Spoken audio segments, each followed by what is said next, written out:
जल पीने हैं तो आता है। मैं उससे कुछ प्रश्न करता हूँ, अगर मेरे प्रश्नों के उत्तर दे देता है तब तो ठीक, अन्यथा इसका परिणाम बहुत बुरा व भयानक होता है। तुम्हारे भाई हमारे प्रश्नों के उत्तर दिए बिना जल को ग्रहण किया है, इसलिए ये मृत्यु को प्राप्त हो गए हैं। धर्मराज, क्या कहा जलाशय के स्वामी, आज हमारे चारों भ्रात आपके प्रश्नों के उत्तर न दिए हुए सरोवर के जल को ग्रहण किया है, इसलिए मृत्यु को प्राप्त हो गए।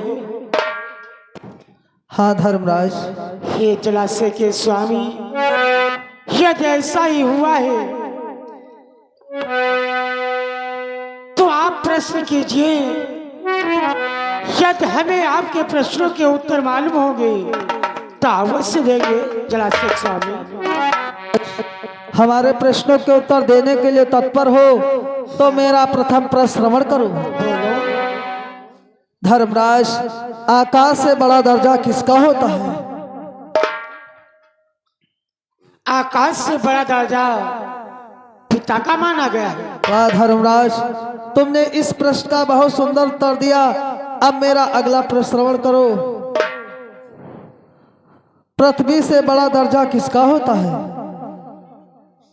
हे जलाशय से स्वामी, पृथ्वी से बड़ा दर्जा माता का माना गया है।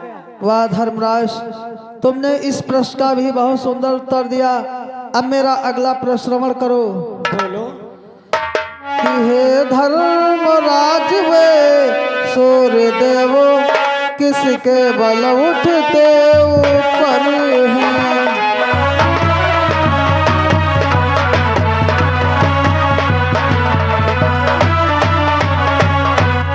हे धर्मराज वे सूर्य देव, किसके बल उठते ऊपर है?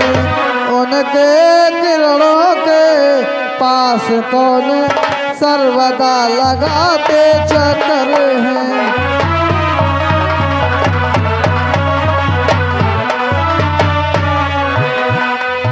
उनके किरणों के पास कौन सर्वदा लगाते चक्कर हैं?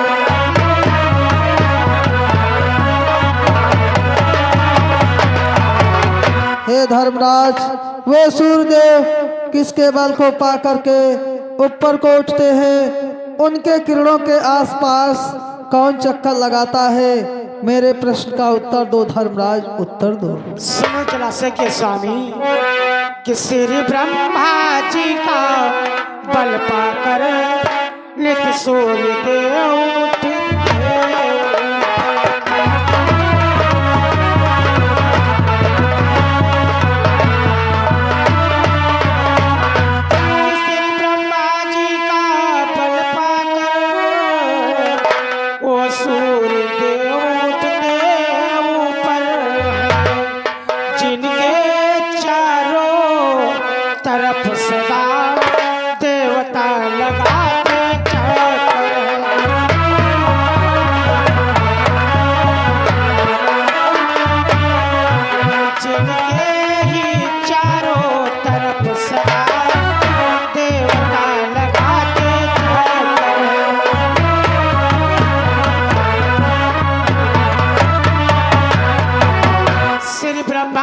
बल पाकर नित्य सूर्य देव उठते ऊपर है, जिनके चारों तरफ सदा देवता लगाते चक्कर है। ब्रह्मा जी के कोई बल का पाकर के सूर्य देव प्रतिदिन ऊपर को उठते हैं। सूर्य के किरणों के चारों तरफ देवता लोग चक्कर लगाया करते हैं। वाह धर्मराज, तुमने इस प्रश्न का भी बहुत सुंदर उत्तर दिया। अब मेरा अगला प्रश्न श्रवण करो।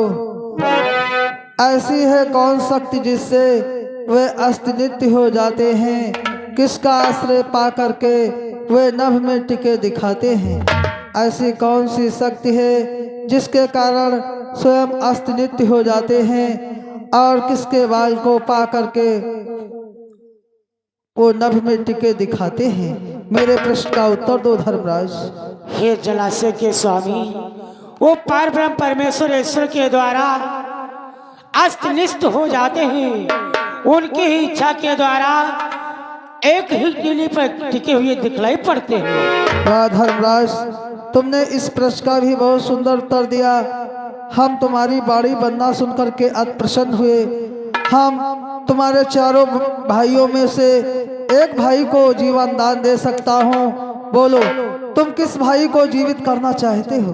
क्या कहा जलाशय के स्वामी, तुम हमारे एक भाई को जीवन दान दे सकते हो? हाँ धर्मराज। यदि ऐसी बात है तो तुम हमसे सबसे प्रिय भाई सहदेव को जीवित कर दो। क्या तुम अपने भाई सहदेव को जीवित करना चाहते हो? भीम इतना विशाल योद्धा, गांडोधारी अर्जुन इतना विशाल योद्धा, आखिर इन सबको क्यों नहीं जीवित करना चाहते हो? सहदेव में ऐसा क्या है जो तुम सहदेव को जीवित करना चाहते हो? हे जलाशय के स्वामी, मैं धर्मराज युधिष्ठिर, भीम, अर्जुन ये कुंती माता के पुत्र हैं, जिसमें मैं धर्मराज युधिष्ठिर जीवित हूँ। नकुल व सहदेव ये हमारी माधवी माता के पुत्र हैं। यदि मैं भीम को जीवित कराता हूँ, यदि अर्जुन को जीवित कराता हूँ, तो क्या हमारी माधवी माता के साथ में अन्याय नहीं होगा जलाशय के स्वामी? धर्मराज, तुम सत्य कहते हो। धर्मराज, हम तुम पर अति प्रसन्न हैं। तुम एक एक करके जगाते जाओ, तुम्हारे सब भाई पुनः जीवित हो जाएगा। जैसी आज्ञा हो भ्रात भीम। भ्रात भीम।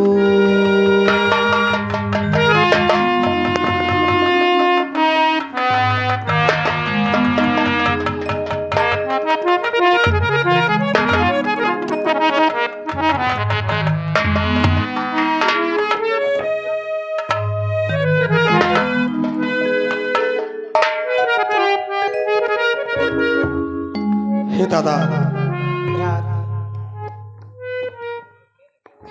ना जाने दादा, जिस समय इस सरोवर पर मैंने इस जल को पान किया, अचानक मुझे मूर्छा आ गई दादा श्री। भ्रात भीम, ये बतलाओ, जिस समय तुम सरोवर पर आए, जल पीने को तैयार हुए, उस समय तुमसे कोई कुछ पूछा? हाँ दादा, किसी ने मुझसे कहा कि मेरे प्रश्नों के उत्तर दो और उसके बाद में जलपान करना। भ्रात भीम, दादा, वो जलाशय के स्वामी थे, उनके प्रश्नों का बगैर उत्तर दिए हुए जल को ग्रहण करता है, वो मृत्यु को प्राप्त हो जाता है। इसलिए मैं सरोवर पर आया, उनके हर प्रश्नों का उत्तर दिया और आप लोगों को पुनः जीवन दान दिलवाया। धन्य हो दादा, आप तो महान हो। मेरा प्रणाम स्वीकार इसलिए भ्रात भीम, दादा। चलो चलते हैं, प्रिय पंचाली रास्ता देखती होगी। चलो दादा, प्रस्थान।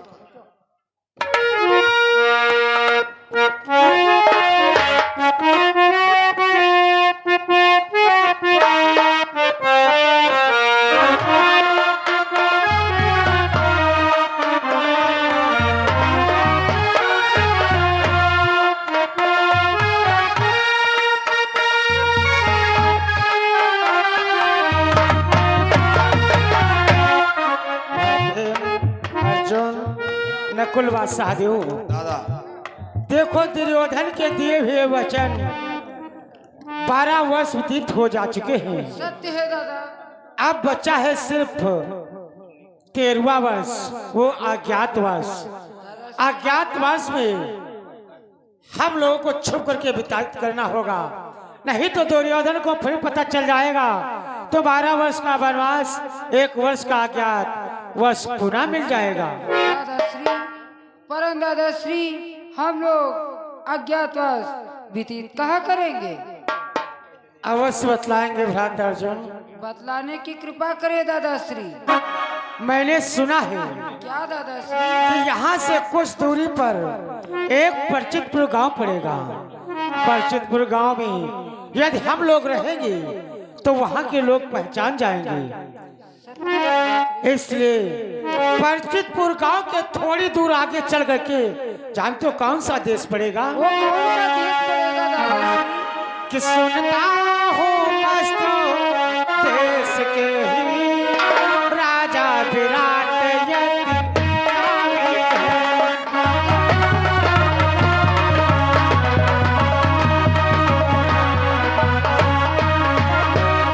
कि सुनता हूँ मस्त देश के ही राजा विराट यति नामे है। गुड़ियों का आदर करते हैं सज्जन है सब।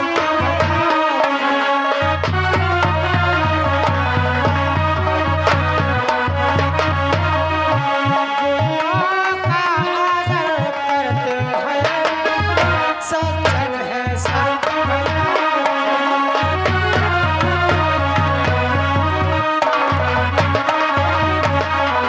कुछ दूरी पर मस्त देश पड़ेगा जहाँ के राजा विराट हैं। वो धर्म के मार्ग पर चलते हैं, धर्म का पालन करने वाले हैं। इसलिए भ्राता अर्जुन दादाश्री कि उनके हम अगर रहे चलकर तो नहीं कोई पहचानेंगे।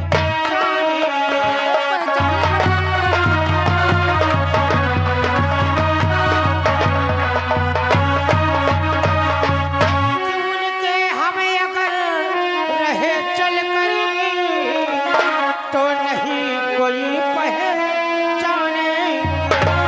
राजा विराट के नौकर है केवल इतना ही जाने।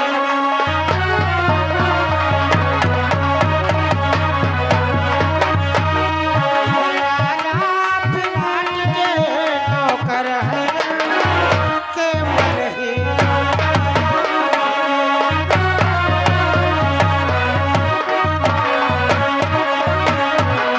यदि हम लोग राजा विराट के यहाँ चलेंगे तो वहाँ के लोग यही समझेंगे कि ये सब राजा विराट के नौकर हैं।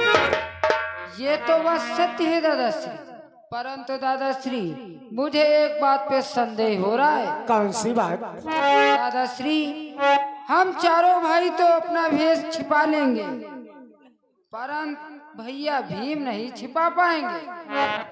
यदि भैया भीम को कोई भी कटुक वचन बोल दिया तो भैया भीम उससे तुरंत ही झगड़ा कर देंगे। ब्रदर सत्य कहते हो, लेकिन भीम को अपने क्रोध को शांत करके रखना ही पड़ेगा। इनको बर्दाश्त नहीं है कोई चीज का। अरे नहीं, कभी कभी कभी नाव पर लड़ी होती है और कभी नाव लड़ी पर हो जाती है। सत्य कहते हो, इसलिए भ्रात भीम तुम ये बतलाओ, राजा विराट के यहाँ जा करके कौन सा कार्य करोगे और नाम क्या रखोगे? हे दादा, हम अपना नाम बल्लभ रखेंगे। हाँ, काम रसोई यानी भोजन बनाने का। क्या कहा? तुम अपना नाम बल्लभ रखोगे, रसोई का कार्य करोगे? हाँ दादा। यदि ऐसी बात है तो चलो अपना भेष बदलो, राजा विराट के नगरी पहुंचो। भ्राता अर्जुन, दादाश्री तुम बतलाओ राजा विराट के यहाँ जाकर के कौन सा कार्य करोगे और नाम क्या रखोगे? दादाश्री मैं अपना नाम ब्रह्मलला रखूंगा। प्रेमलला। और कार्य? दादाश्री मैं कार्य ऐसा करूंगा, स्वर और संगीत सिखाने का कार्य करूंगा। नृत्य गाने का कार्य करोगे? हाँ दादाश्री। सत्य कहा अर्जुन, आज तो हमें एक बहुत पुरानी बात याद में आ गई। वो कौन सी बात याद में आ गई दादाश्री? एक बार तुम स्वर्गलोक को गए थे। स्वर्गलोक में देवराज इंद्र के दरबार में अप्सराओं का नृत्य हो रहा था। हाँ और उसी दरबार में एक उर्वशी नाम की अप्सरा भी नृत्य कर रही थी। वो तुमसे बहुत प्रेम करना चाहती थी, लेकिन तुमने उसके प्रेम को ठुरा करके चले आए थे। तब वो तुम्हें श्राप दिया था कि जाओ अर्जुन, मैं तुम्हें श्राप देती हूँ कि एक वर्ष ना तुम नर रहोगे और ना नारी रहोगे। आज वही समय आ गया है जो उर्वशी का श्राप भी पूरा होगा। दादाश्री तो मैं अपने लक्ष्य की ओर चलता हूँ। चलो अपना भेष बदलो, राजा विराट के नगरी चलो। रात नकुल, दादाश्री, तुम बतलाओ, तुम अपना नाम क्या रखोगी? राजा विराट के यहाँ जाकर के क्या करोगे? दादाश्री, मैं अपना नाम क्रांतिक रखूंगा और काम मैं ग्वालों का करूंगा। यानी गाय चराने का कार्य करो। हाँ दादाश्री। तो चलो अपना भेष बदलो, राजा विराट नगरी चलो। राज सहदेव, दादाश्री, तुम बतलाओ, तुम अपना नाम क्या रखोगे, कौन सा कार्य करोगे? दादाश्री, मैं महाराज विराट के नगरी में जाकर के जानते हो अपना क्या नाम रखूंगा? कौन सा नाम? दादाश्री, मैं महाराज विराट के नगरी में जाकर के अपना मैं तंत्रपाल रखूंगा और काम घोड़ा चराने का करूंगा। यानी अपना नाम तंत्रपाल रखोगे, घोड़ों की देख रेख करोगे। अवश्य दादाश्री। चलो भेष बदलो, राजा विराट नगरी पहुंचो। जाते जाते मेरा प्रणाम स्वीकार हो। प्रिय पंचाली, अरे तुम तो रनिवासों में रहने वाली रानी महारानी होते हुई तुम राजा विराट के यहाँ क्या कर पाओगी? मैंने तो सोच लिया है, क्या सोचा है? मैं राजा विराट की नगरी में जाऊंगी, महारानी के पास नौकरी करूंगी और काम श्रृंगार का करूंगी, क्योंकि श्रृंगार मुझे अति प्रिय है।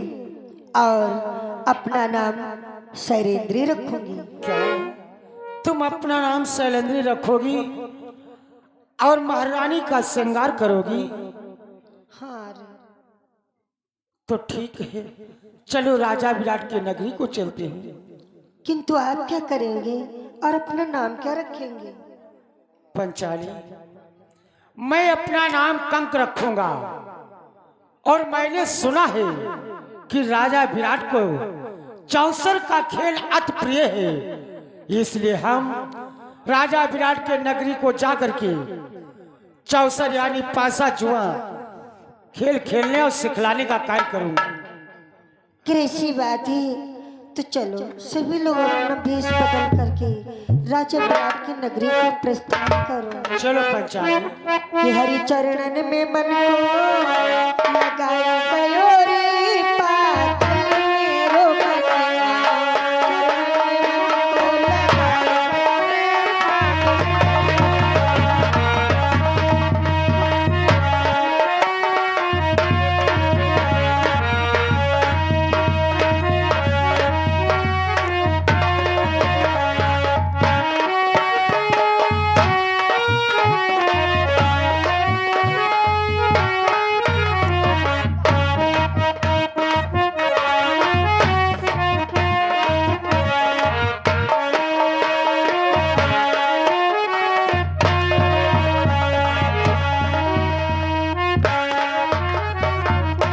चलना चाहिए महाराज के दरबार को, महाराज विराट के दरबार को चलना चाहिए और देखते महाराज क्या बतलाते हैं क्या नहीं। बोले विराट नगर की महाराज विराट की, विराट नगर की महाराज विराट की जय हो। हेलो शेष